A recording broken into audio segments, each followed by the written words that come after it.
Watu wanasimama kwenye mitandao wakijiapisha kwa ajili ya taifa, wakizania kuwa hili taifa ni la kwao. Nisikieni nyinyi, hili taifa ni la Mungu. Baba Yesu Kristo aliweka misingi yake, akaweka agano kwenye hili taifa.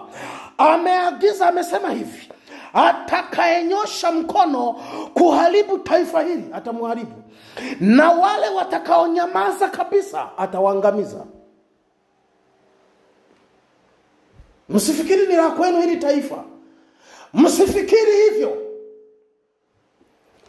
Watu wanielewi hawa. Roho Mtakatifu jifunue kwa hao watu ili upate kuwajulisha habari zao. Habari zako Bwana Mfalme. Nikufunulie hapa Matendo ya Mitume 17 ili uweze kuelewa. Ili mnaponena habari zenu za mambo yenu na siasa zenu na mambo ya ushindani wenu, kila mtu kwa namna yake, namna ya kuingiliana kidini, kisiasa, vyovyote vile mnavyonena juu ya taifa hili, mjue kuwa alianzisha taifa hili anasikia. Kwa hiyo anaweza akachukua maamuzi yoyote. Ana uwezo wa kuchukua maamuzi akalifuta kabisa, na walioko juu ya nchi wakafutwa. Ana uwezo wa kutuhamisha kutoka kwenye taifa hili akaleta watu wengine. Ana uwezo huo. Kawauliza Waisraeli, walihamishwa kwenye taifa lao kwa sababu ya dhambi ya Waamori na Wayebusi na Wahiti, wakapelekwa kwenye taifa la Misri. Taifa la Israeli likatawaliwa miaka 400. Hakuna kwa Mungu.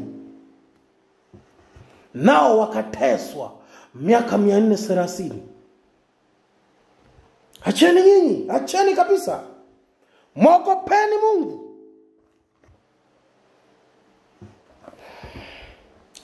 Matendo ya Mitume 17 mstari wa 24. Biblia inasema, Baba nisazie nguvu, maana nasikia nguvu na hasira ya Bwana juu ya wote ambao wanajiapisha kinyume chake.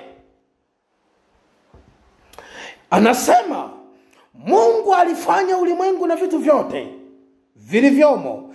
Yeye kwa kuwa ni Bwana wa mbingu na nchi, hakai katika hekalu zilizojengwa kwa mikono, wala hatumikiwi kwa mikono ya wanadamu kana kwamba anahitaji kitu chochote, kwa maana ndiye aliyewapa wote uzima na pumzi na vitu vyote. Naye alifanya kila taifa la mwanadamu kutoka katika mmoja wakae juu ya uso wa nchi yote, kisha akawawekea nyakati alizoziamuru tangu zamani na mipaka ya makazi yao, ili wamtafute Mungu ingawa ni kwa kumpapasa. Wakamuona ijapokuwa hawi mbali na kila mmoja wetu, kwa maana ndani yake yeye tunaishi, tunakwenda na kuwa na uhai wetu, kama vile mmoja wenu mtunga mashairi alivyosema, maana sisi sote tu wazao wake. Basi kwa kuwa sisi tu wazao wa Mungu, haipasi kuzani ya kuwa uungu ni mfano wa dhahabu au fedha au jiwe au vitu vilivyochongwa kwa ustadi wa akili za wanadamu. Basi 30, zamani zile za ujinga Mungu alijifanya kama hazioni, bali sasa anawaagiza watu wote wa kila mahali watubu. Acheni kabisa nyinyi. Nyinyi ogopeni. Ogopeni sana. Ogopeni. Mnaposhindana, jueni kuwa Mungu ametangaza Tanzania ni agano lake. Kwa hiyo mnapokuwa mnawaza kuiharibu nchi, maana yake mnawaza kuharibu agano lake. Sasa nisikieni wa Tanzania.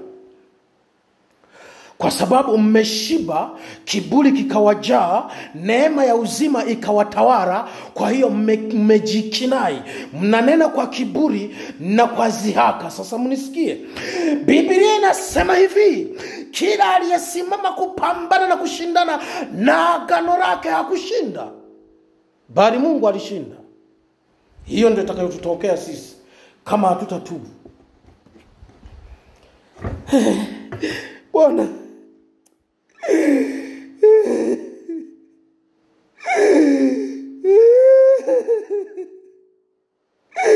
Bwana warehemu wa Tanzania, wasamehe wa Tanzania, wasamehe wa Tanzania, Bwana wasamehe wa Tanzania. Rika rise rima riko rise Bwana rehemu. Hasira yako Bwana kairi, hasira yako Bwana kairi, kairi Bwana, kairi Yesu, kairi Bwana Yesu. Hatujui, tunanena kwa ujinga Bwana, tusamehe. Samehe Tanzania, wasamehe wanasiasa Bwana, wasamehe wa Tanzania wanafuata mkumbo Baba, wasamehe, usiangamize. Rudisha upanga wako harani Baba, urudisha upanga wako harani Yesu, usiangamize, usiangamize.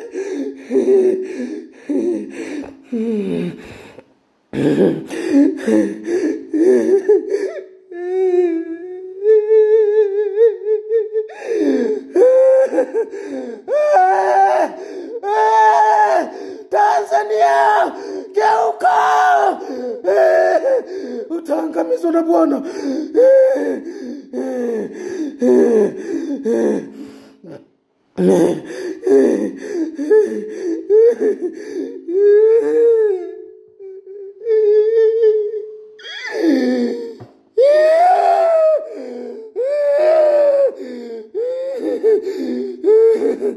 Bwana, ulitutambua tangu nyakati za kale, ulitutambua tangu nyakati za kale, haukutuangamiza Bwana pamoja na mapungufu yetu. Tuvumilie hata sasa, tuvumilie hata sasa, tuvumilie hata sasa, tuvumilie hata sasa.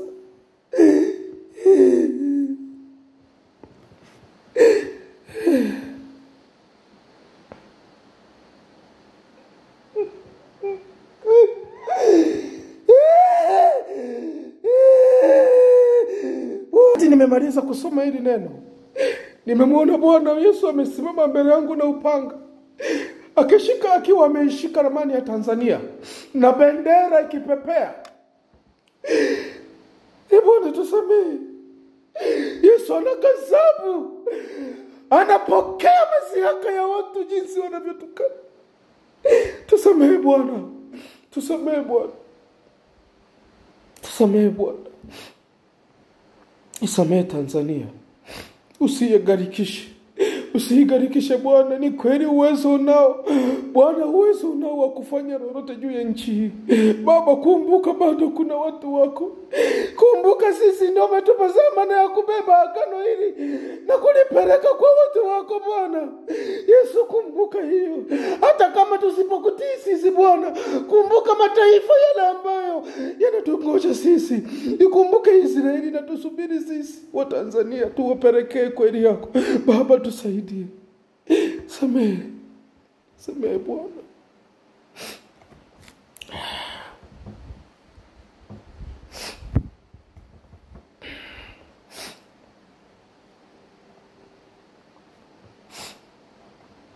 Nimeona wakati nimemaliza kusoma hili andiko la mwisho, nimemwona Yesu amesimama mbele yangu nikiwa hapa kwenye madhabahu. Ndio maana nimejikuta napiga kelele na shindo kustahimili. Alikuwa na upanga, alafu ameshika ramani ya Tanzania na bendera yake. Macho yake yanatoa moto, kinywani mwake anatoa moto, hasira yake imevuka. Nikaona mchirizi mwekundu kapita kwa kasi, lakini neema ya Mungu bado imesimama. Njooni tutubu, Bwana amekusudia. Njooni tutubu.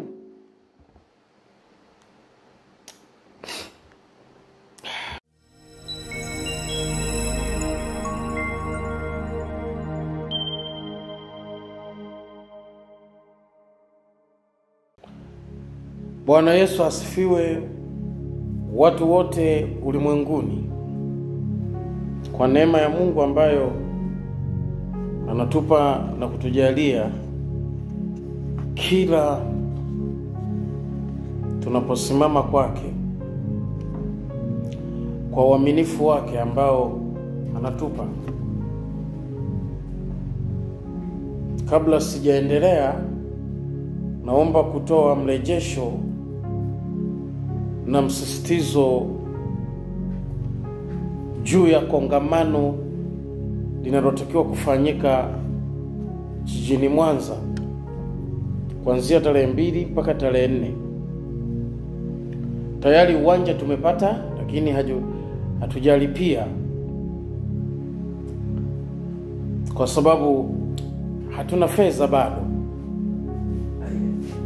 Na kwa siku 3, maana yake kila siku ule uwanja wa Furahisha unalipiwa 100,000. Wenyeji wanaoendesha kama kongamano unaofahamu uwanja huo, gharama yake nafikiri inafahamika hivyo, ni 100,000 kila siku. Kwa hiyo kwa siku 3 inatakiwa 300,000. Lakini pia nimefuatilia kurusha tangazo ili liwe public kwa watu wengi pale Star TV. Nimeambiwa kwa siku zote ambazo litaanza kuruka mpaka siku ya kongamano, napaswa tulipe milioni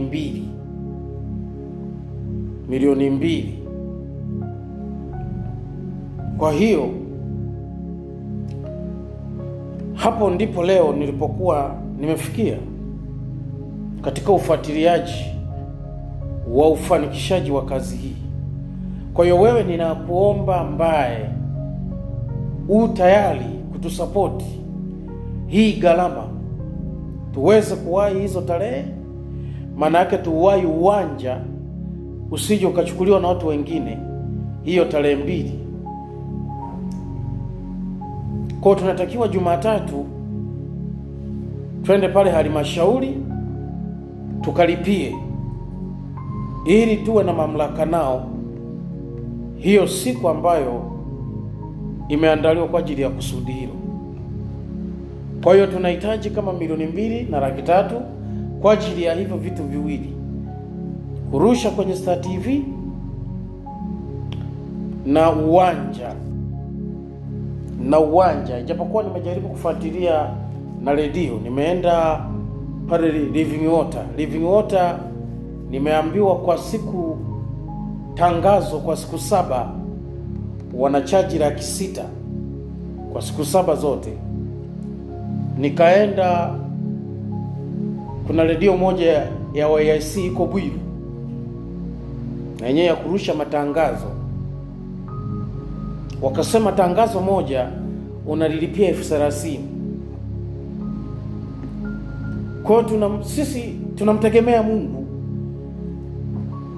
ili tuje tuomboleze. Bwana Yesu asifiwe. Kwa hiyo ninaomba ufadhili wa Bwana kupitia mikono yako ili tufanikishe kazi hii, ili tarehe 2 tuweze kusimama. Kwa tunahitaji hizo milioni kadhaa, ijapokuwa bajeti yetu ni milioni 12. Kwa hiyo kwa mambo ambayo ndio yanaanza kuchukua hizo fedha ni kama hivyo, kwenye redio, kwenye TV, kurusha matangazo na uwanja.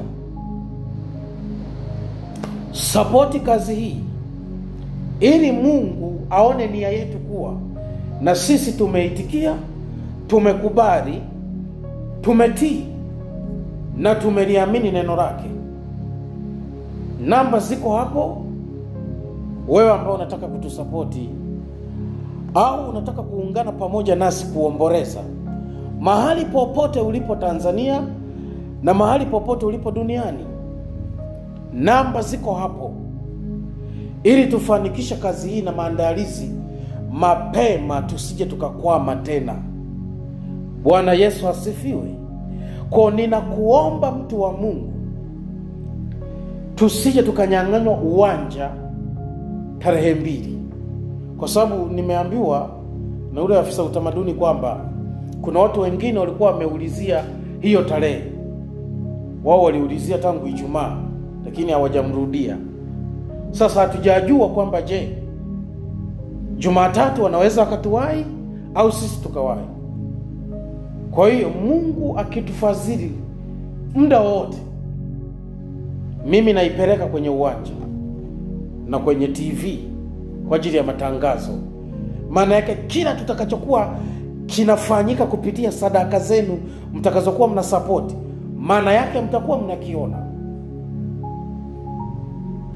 Mungu akubariki sana wewe ambaye neno hili litaingia moyoni mwako ili liwe lako, ili tuungane pamoja kuleta ufalme wa Mungu hapa duniani uweze kusimama. Nasi tumekuwa tayari na Bwana yu tayari pamoja nasi ili ufalme wake udhihirike, kanisa lake na nchi istawi na dunia iweze kuokolewa. Esta sura ya 5. Esta sura ya 5. Kitabu cha Esta sura ya 5, ule mstari wa 2. Biblia inasema, ikawa mfalme alipomuona Malkia Esta amesimama uani, yeye akapata kibali machoni pake, naye mfalme akamnyoshea Esta fimbo ya dhahabu aliyokuwa nayo mkononi. Basi Esta akakaribia, akaigusa ncha ya fimbo. Mfalme akamwambia Malkia Esta, wataka nini? Nayo ni nini? Ni nayo ni haja gani ulionayo? Utapewa hata nusu ya ufalme. 4.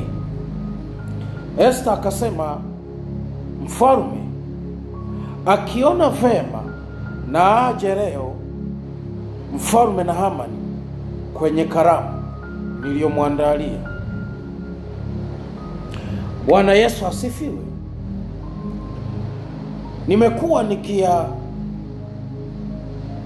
shuhudia mambo ambayo Roho Mtakatifu ndani yangu anayaweka, na yale anayoniongoza kunena, na yale Bwana ambayo Yesu Kristo anawafunulia huko kokote mliko. Amesema na nini?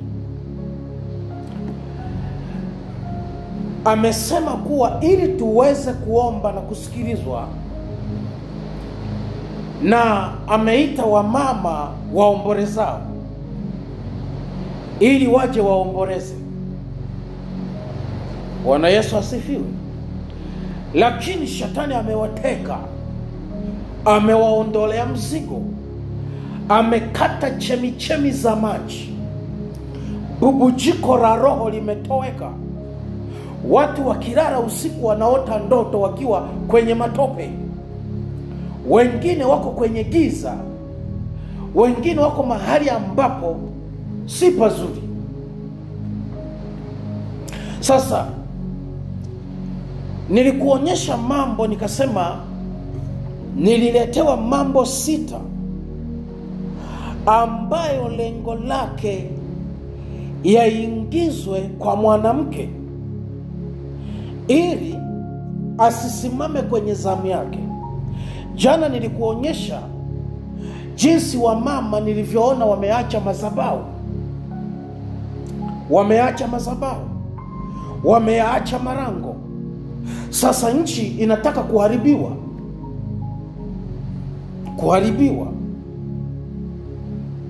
Na wengine wanasema tunaitabiria nchi mabaya tu, umwagaji wa damu tu. Kwa hiyo hawataki kusikia. Kwa hiyo kama Watanzania wamefikia mahali ambapo wanaweza kumpinga Mungu asifunue kila ambacho sisi anataka tuokolewe, basi ujue kuwa tuko pabaya.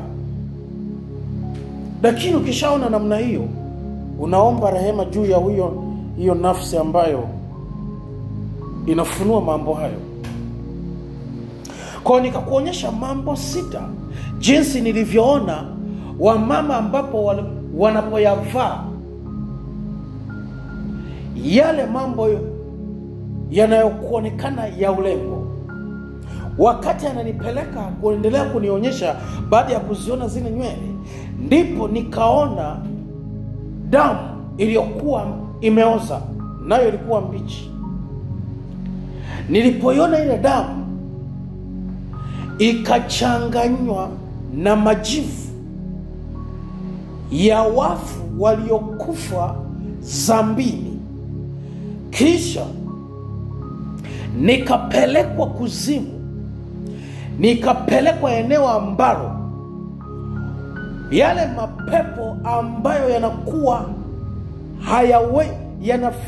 hayafanyi kazi, yani kwamba yalitumwa kutoka kuzimu ili kuwataki, labda kumwataki mchungaji au kuwataki wana wa Mungu. Halafu Mungu anaingilia kati. Nikaona nikapelekwa sehemu ya adhabu, walipokuwa wanaadhibiwa wale viumbe wote waliokuwa wanashindwa kutekeleza majukumu ya eneo walilokuwa wanatoka ili kuja huku duniani. Nikaona mashine lilokuwa linasaga, wanaingizwa mle, wanasagwa, wanakamliwa, yani wanakamliwa miri yao wale viumbe mpaka wanakuwa uji. Kisha nikaona vitu kama maji, lakini yale maji yalikuwa meusi, yanamwagiwa ule uji. Ule uji unakauka, unakuwa kama unga mgumu. Ndipo nikaona unachanganywa na ile damu iliyooza. Nilipoona namna hiyo, vikatengenezwa vitu vinavyoitwa lipstick, mnazopaka huku mdomoni. Nisikie, hamjajua madhara yake. Nikaona hivyo vitu vimeleta huku duniani, na wanawake wengi wakayachukua hayo, wakayapaka kwenye vinywa vyao. Walipoyapaka, mengine nikaona wanapaka huku kwenye nyuso hizi, wanawake, vinaitwa wanja. Walipopaka, nikaona huu mdomo umejifunika namna hii, yani pakafunikwa hapa, yani ule mdomo hakuonekana tena. Kisha nikaona haya macho yao nayo yakafumbwa, hayakuonekana tena. Nikauliza, hii ni kitu gani? Ndipo nikaambiwa hivi vitu wanadamu wanafikiri ni urembo wa kujiremba wao ili wapendeze na kuwapendezeshea wanaume na waume zao walioolewa, na ambao hawajaolewa wawapendezee wanaume watakaozini nao. Akasema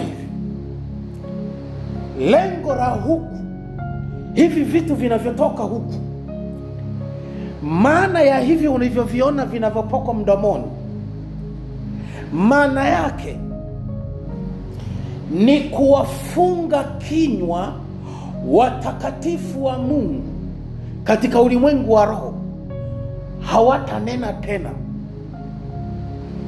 Akasema kila atakayeinuka kunena, hata kama ni kwa roho, ile nguvu, lile roho lililoingizwa kupitia hiyo lipstick mnaoita huko kujipaka, litamuingia kwenye moyo wake. Kwa hiyo wale wanaosikia watakuwa wanafikiri ananena ni roho wa Mungu, kumbe ni pepo kutoka kuzimu ndilo linalonena kanisani. Narudia, Watu wengi sana ukiwasikiliza wananena kwa lugha huku wameyavaa yale. Sasa unawezaje kuwa na Roho Mtakatifu ikiwa Roho Mtakatifu anachukizwa na hayo mambo? Mnisikilize vizuri. Hizi ni siri zilizofunuliwa kutoka mbinguni ili kila nafsi ya mwanadamu isipotee, ili Mungu hukumu yake iji isimame kwa haki, awahukumu wanadamu kwa haki yake. Ndipo akasema hivi, ulivyoona damu iliyooza,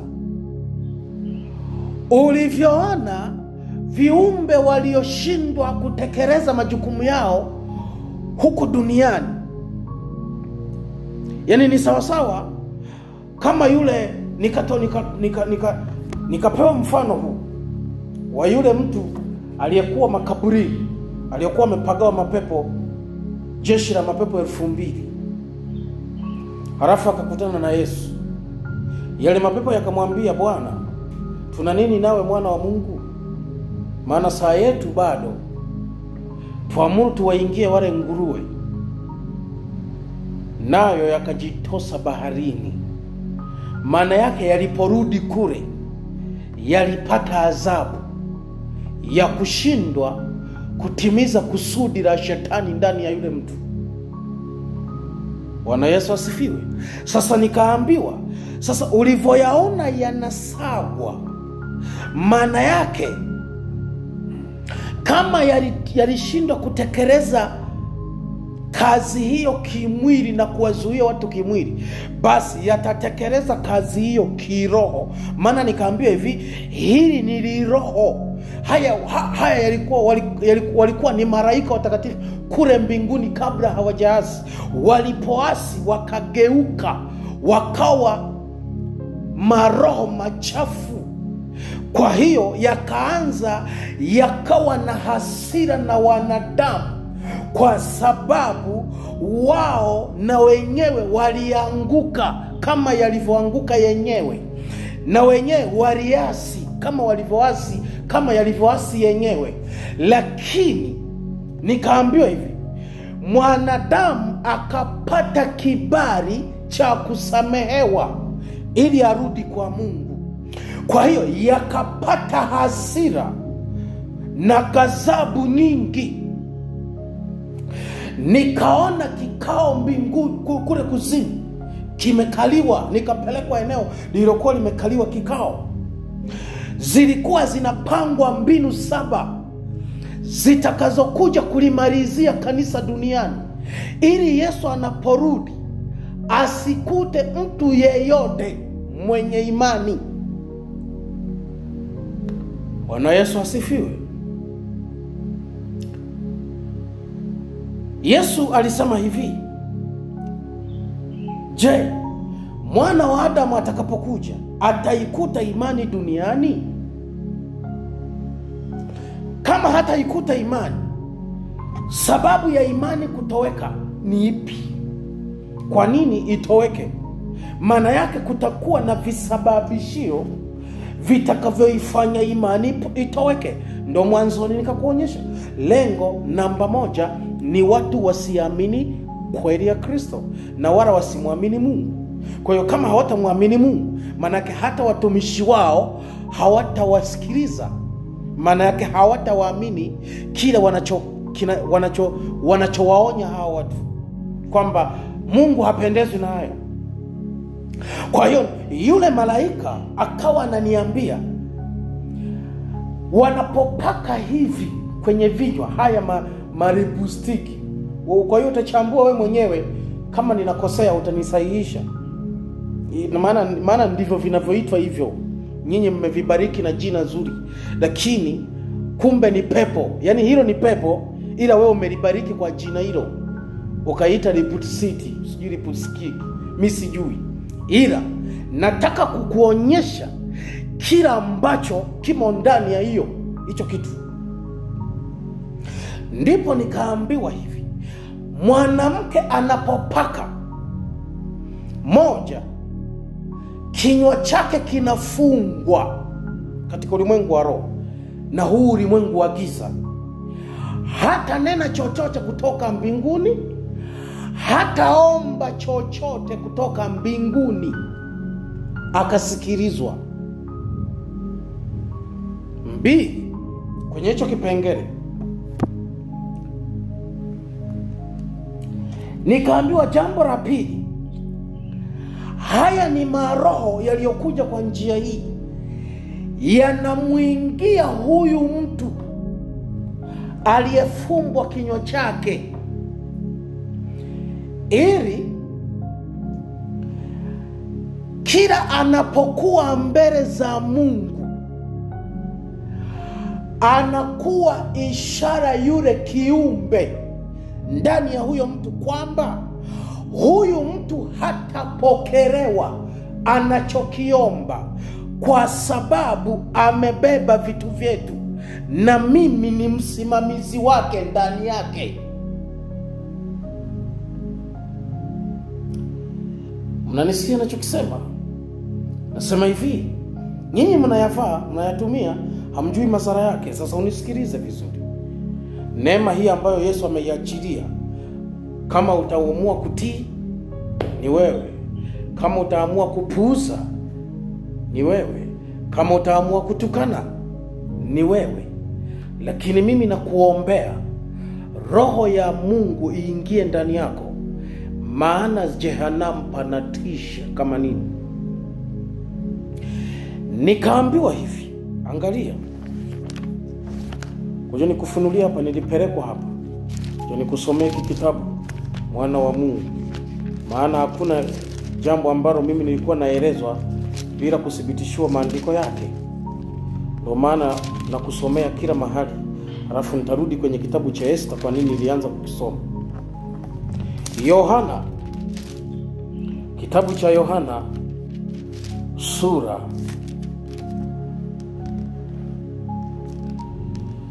sura ya 14. Yohana sura ya 14 mstari wa 15 hadi 17. Inasema, nianze mstari wa 14. Mkiniomba neno lolote kwa jina langu nitalifanya. 15. Mkinipenda mtazishika amri zangu, nami nitamuomba Baba, naye atawapa msaidizi mwingine, ili akae nanyi hata milele. 17. Ndiye Roho wa kweli, ambaye ulimwengu hauwezi kumpokea, kwa kuwa hawamuoni wala hawamtambui, bali ninyi mnamtambua, maana anakaa kwenu naye anakaa ndani yenu. Sasa nikaambiwa hivi, unapokuwa una vitu vya Yesu, Yesu anakupa roho yake, ili huyo roho asimamie vitu ulivyovibeba wewe kwa ajili ya Yesu mbinguni. Neema, kibali, upendo, nafasi, utii, rehema na fadhili za Bwana, vitu ambavyo Mungu ameviagiza ndani yetu tuwe navyo. Iweni na upendo, msamehe, iweni na fadhili, tunza hukumu, shika amri zake. Hivyo vitu na vazi la utukufu wake linaitwa utakatifu. Ndipo akaniambia hivi, huyu Roho wa Mungu, kazi yake ndani ya huyo mtu ni kuvisimamia hivyo vitu, ili huyu haya mapepo yanapotoka kuzimu kutaka kumwataki, au anapokuwa anaomba, yule Roho Mtakatifu anakuwa anamtetea huyo mtu, kwamba huyu si mali ya gizani, huyu ni mali ya mbinguni, maana tazama ana vitu vya kwetu. Bwana Yesu asifiwe. Ndiyo maana ule mstari wa 14 unasema, mkiniomba neno lolote kwa jina langu nitalifanya. Sasa unapokuwa unaomba, yule roho aliyoko ndani yako anakuwa anashuhudia. Angalia, nikupeleke tena hapa ili uweze kuniamini. Warumi sura ya 8. Warumi sura ya 8 mstari wa 26 unasema hivi, kadhalika roho naye hutusaidia udhaifu wetu, kwa maana hatujui kuomba itupasavyo, lakini roho mwenyewe hutuombea kwa kuugua kusikoweza kutamkwa. 27, na yeye achunguzaye mioyo aijua nia ya roho ilivyo, kwa kuwa huwaombea watakatifu kama apendavyo Mungu. Bwana Yesu asifiwe. Huwaombea kama apendavyo Mungu. Angalia ule mstari wa 23 unasema, wala si hivyo tu, ila na sisi wenyewe tulio na malimbuko ya roho, sisi yani ukombozi wa miili yetu, kwa maana tuliokolewa kwa taraja, lakini kitu kilichotarajiwa kikionekana hakuna taraja tena. Kwa maana ni nani aliyetarajia kile akitakacho, bali tukikitarajia kitu tusichokiona twakigojea kwa shauku. Sasa ule mstari wa 26 ndo unasema hivi, kadhalika roho naye hutusaidia udhaifu wetu, anashuhudia pamoja na roho zetu. Maana nikaambiwa sasa kwamba ikiwa hiki anachokifanya, hiki kinachofanyika kuzimu, shetani anakikopi mbinguni. Jinsi mbingu zinavyo control mwanadamu, ndivyo shetani anaiga vile vile. Ndipo nikaambiwa alivyoona kuwa Mungu ana uwezo wa kumuingizia mwanadamu roho ikakaa ndani ya huyo mtu, ikawa inashuhudia vitu alivyo navyo, ndivyo na yeye akaiga. Ndipo akasema hivyo vitu sasa wanavyovipaka, maana yake ni kufunga kinywa chake kisinene mbele za Mungu yale anayoyataka Mungu kwenye neno hili hapa tulilolisoma mstari wa 14, mkiniomba neno lolote kwa jina langu nitalifanya. Sasa akasema wanapokuwa wanaomba, ile roho iliyoingizwa kwa kupakwa haya maurembo ya mdomoni linaingia kama roho, linakuwa linamkataza huyo mtu asisikilizwe, linakuwa linamshtaki. Ndipo yule malaika akaniambia, Bwana Yesu alisemaje juu yenu? Nikasema, Bwana wajua wewe. Akasema hivi, simba, shetani ni kama simba aungurumaye, mshtaki wenu ni kama simba aungurumaye akitafuta mtu ili ammeze. Kwa hiyo hawezi kukushtaki bila kukufikia ulipo wewe, mpaka hakufikie ndo akushtaki. Bwana Yesu asifiwe.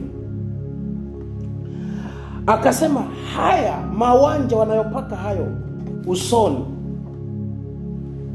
alisema maana ya hayo ni haya, ni kufumba macho ya Mungu yasione tena zile siri zake. Ndiyo maana akaniambia hivi, tazama watu wangu kila wakilala, wanachokiona ni tofauti na kile alichokuwa naomba kwenye maombi. Kama anataka kulala, angalia, ukitaka kulala unaomba damu ya Yesu ikufunike, cheki kinachokutokea. Utalala unafukuzwa, utalala unanigwa, utarara unashuka kwenye shimo refu, utarara unakura na wafu, utarara uko makaburini, utarara mara unakutana na watu waliokufa, utaota vitu vya ajabu, utarara mara unarara na wanaume kwenye ndoto. Watu wengi sana wanafanyiwa hayo. Ni yale mapepo, kwa sababu mna ishara za hivyo vitu. Bwana Yesu asifiwe. Akasema ameiga kutoka Mwanzo sura ya 2 na sura ya 3. Ngoja nikuonyeshe. Na mimi nitayafunua yote ambayo Bwana ameniletea ili niyanene, wala sitaogopa mwanadamu mwenye damu na nyama. Mwanzo sura ya 3 mstari wa 7. Wakafumbuliwa macho wote wawili, wakajiona kuwa wa uchi, wakashona majani ya mti, wakajifanyia nguo. Akasema hivi, mwanadamu alipopuliziwa pumzi ya uhai akawa nafsi hai, yale macho ya nafsi yalifumbwa yasione. Huyu mtu akaona mambo mema tu, manake yakaonekana macho mengine ya roho. Leo tukitaka kuona mambo ya rohoni, mpaka tuyafumbe haya macho ya nafsi ndipo uone. Kwa hiyo watu waliomlingana Mungu, akiwa amemlingana Kristo, hata kama amekaa, hata kama anaona namna hii, utashangaa anabadilishwa kuona. Yaani utakuwa unafikiri kwamba anaona kwa macho hayo, kumbe haoni kwa macho hayo. Maana yake macho yale yaliyofumbwa siku ile yakafumbuliwa macho mengine, yale macho yanakuwa hai kwenye macho nafsi. Kwa hiyo sisi tunakuwa tunamuona kwamba anaona kwa macho haya ya nje, kumbe haya macho yalishakufa, yanaona macho ya rohoni, ijapokuwa anatazama. Kwa mtu anayemlingana Kristo anakuwa hivyo. Kwa hiyo akiwa anatazama hivi, anakuwa anaona vitu vingine kabisa. Ndivyo akaniambia hivi. Sasa akasema hivi, haya mauanja wanayoyapaka,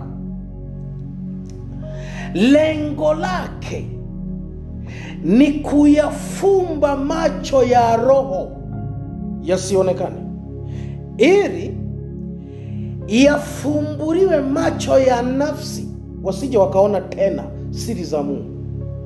Ndio maana ya hiyo. Bwana Yesu asifiwe. Haleluya. Ngoja nikuonyeshe hapa. Unaweza kuniuliza, kwani wapi imeandikwa? Imeandikwa hapa hivi. Bwana Yesu tusaidie. Saidia watumishi wako. Saidia watumishi wako Bwana,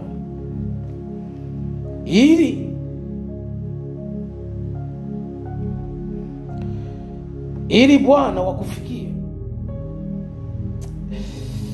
ili Yesu tukulingane, ili Bwana Baba unatuwazia mema. Ufunuo sura ya 3. Ufunuo sura ya 3. Ule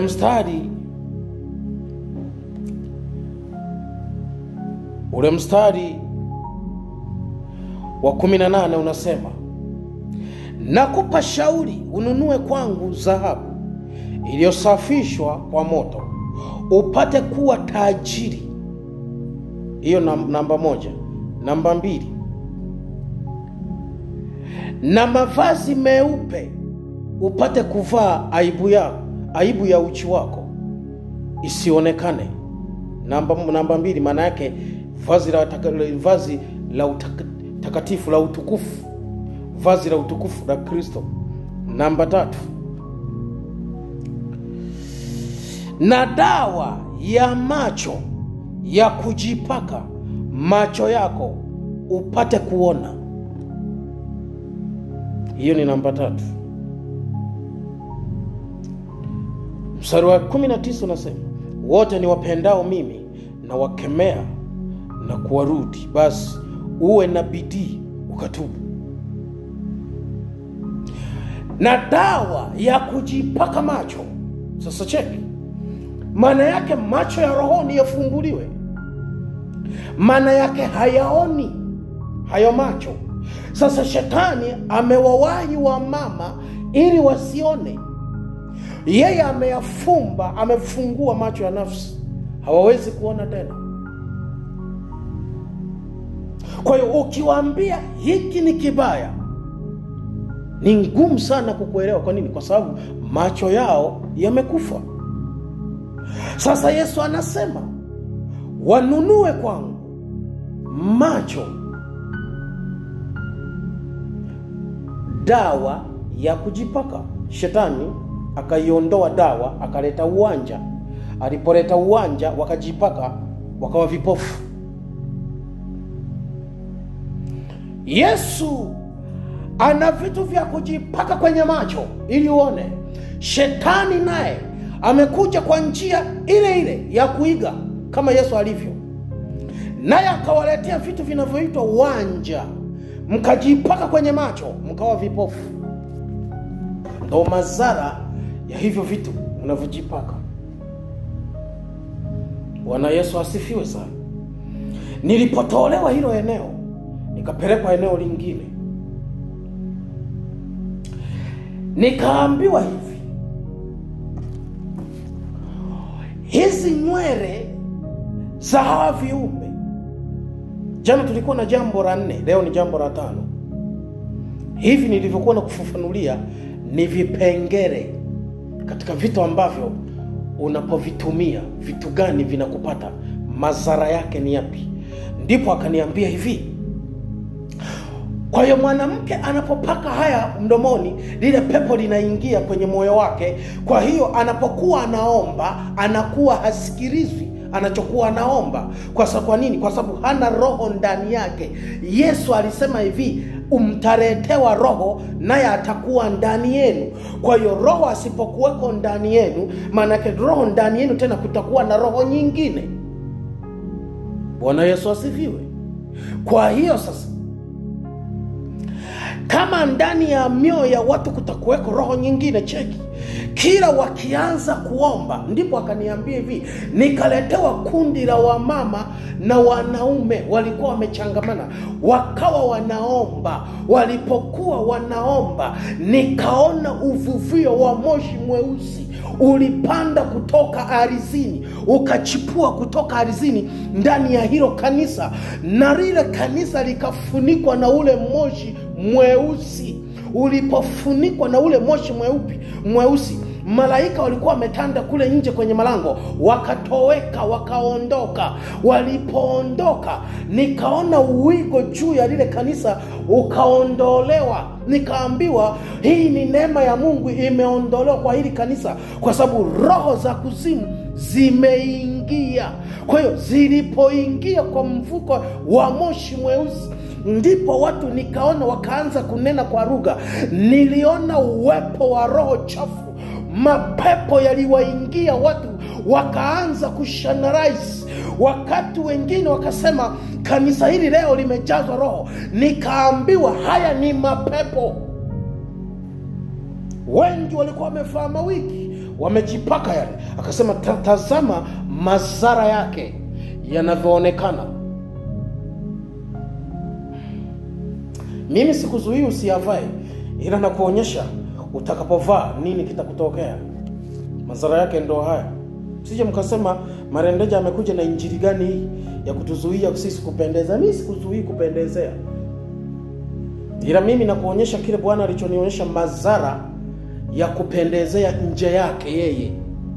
Madhara yake ndio haya. Nilipoona namna vile, ule uvuvio wa ule moshi, mchungaji akabadilishiwa vazi pale pale. Lile vazi alilokuwa amevikwa la mbinguni likaondolewa. Nikaona huyo mchungaji amekuwa amevikwa vazi chafu na matope, alikuwa amepakwa matope.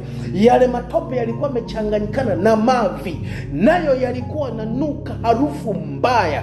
Nikaona kitabu kilichokuwa kimeandikwa Biblia kikaondolewa kwenye madhabahu waliokuwa wanaiabudu kanisa hilo.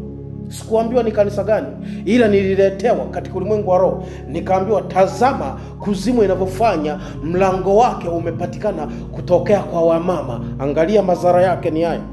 Nikaiona ile Biblia ikaondolewa kwenye ile madhabahu. Kisha nikaona kitabu kilichokuwa na namba 666, halafu mwishoni kikaandikwa Lucifer na hukumu. Ndipo yule mchungaji nikaona macho yake yalikuwa hayaoni, yametobolewa. Ndipo akaenda kwenye kile kitabu, wala hakujua kwamba kile ni kitabu cha kuzimu. Injili ikabadilishwa, watu wakaanza kuhubiriwa neno la yale mapepo, watu wakaingiwa na yale maroho. Bwana Yesu asifiwe. Mnaona madhara yake ndugu zangu yalivyo. Bwana tusaidie. Tusaidie sana kanisa hili. Bwana nisaidie kanisa lako duniani. Baba nisaidie kanisa. Hivi vitu vinaumiza sana.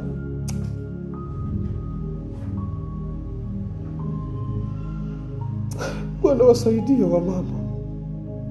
Wasaidie wachungaji waweze kuona.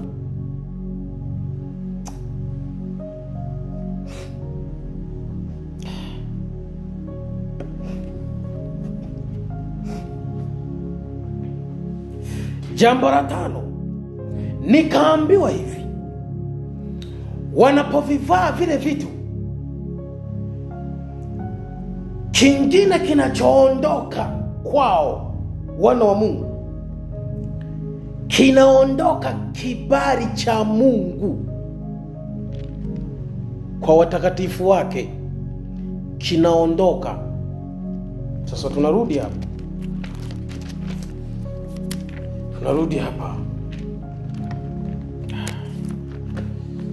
Narudi Esther.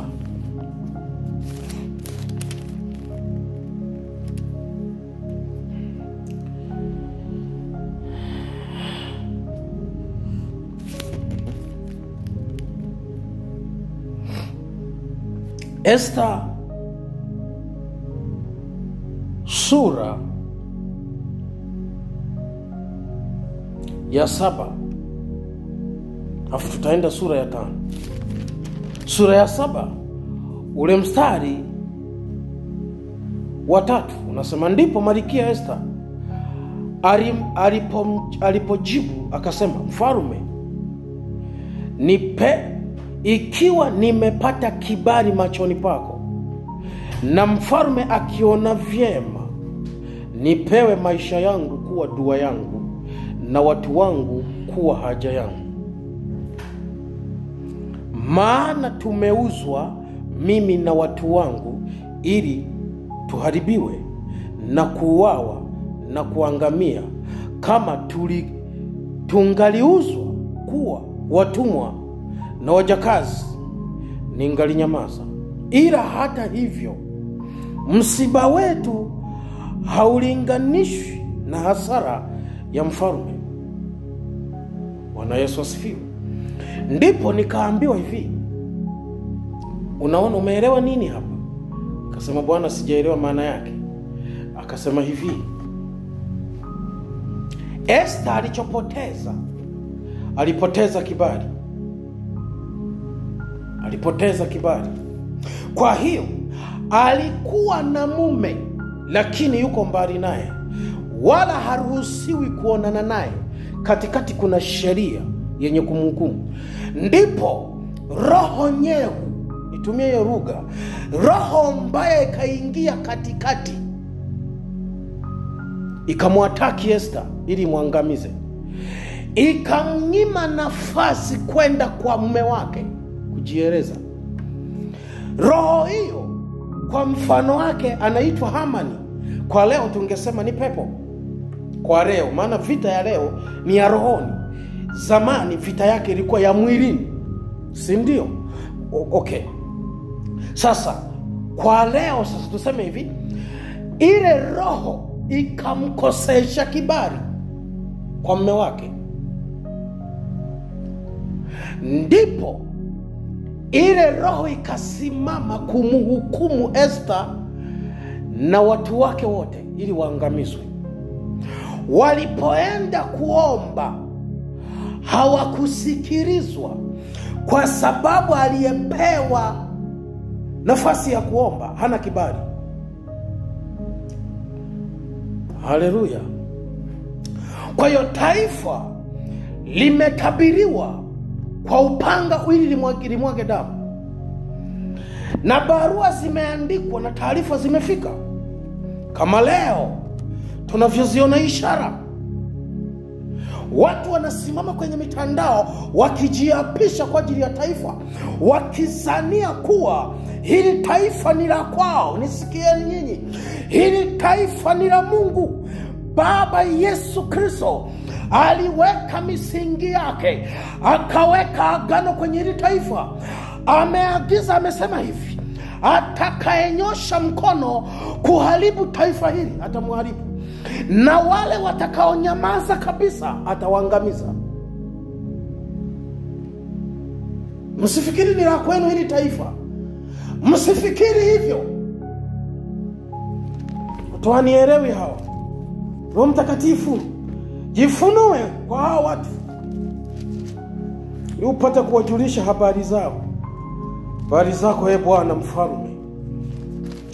Nikufunulie hapa Matendo ya Mitume 17 ili uweze kuelewa, ili mnaponena habari zenu za mambo yenu na siasa zenu na mambo ya ushindani wenu, kila mtu kwa namna yake, namna ya kuingiliana kidini, kisiasa, vyovyote vile mnavyonena juu ya taifa hili, mjue kuwa alianzisha taifa hili anasikia. Kwa hiyo anaweza akachukua maamuzi yoyote, ana uwezo wa kuchukua maamuzi akalifuta kabisa na walioko juu ya nchi wakafutwa. Ana uwezo wa kutuhamisha kutoka kwenye taifa hili akaleta watu wengine. Ana uwezo huo. Kawauliza Waisraeli, walihamishwa kwenye taifa lao kwa sababu ya dhambi ya Waamori na Wayebusi na Wahiti, wakapelekwa kwenye taifa la Misri. Taifa la Israeli likatawaliwa miaka 400 hakuna kwa Mungu, nao wakateswa miaka 430. Acheni nyinyi, acheni kabisa, mwogopeni Mungu. Nimemaliza kusoma hili neno, nimemwona Bwana Yesu amesimama mbele yangu na upanga, akishika, akiwa ameishika ramani ya Tanzania na bendera ikipepea. Bwana tusamehe. Yesu anakazabu, anapokea masihaka ya watu jinsi wanavyotukana. Tusamehe Bwana, tusamehe Bwana, tusamehe Bwana. Isamehe Tanzania, usiigarikishe Bwana. Ni kweli uwezo unao Bwana, uwezo unao wa kufanya lolote juu ya nchi hii. Baba, kumbuka bado kuna watu wako. Kumbuka sisi ndio umetupa zamana ya kubeba agano hili na kulipeleka kwa watu wako Bwana Yesu. Kumbuka hiyo, hata kama tusipokutii sisi Bwana, kumbuka mataifa yale ambayo yanatungoja sisi. Ikumbuke Israeli na tusubiri sisi wa Tanzania, tuwapelekee kweli yako Baba. Tusaidie, samehe Bwana.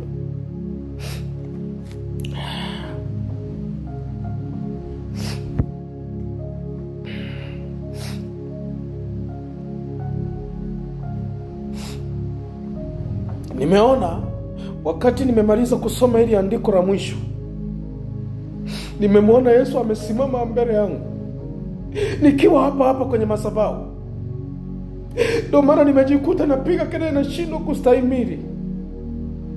Alikuwa na upanga, alafu ameshika ramani ya Tanzania na bendera yake. Macho yake yanatoa moto, kinywani mwake anatoa moto, hasira yake imevuka. Nikaona mchirizi mwekundu kapita kwa kasi, lakini neema ya Mungu bado imesimama. Njooni tutubu. Bwana amekusudia, njooni tutubu.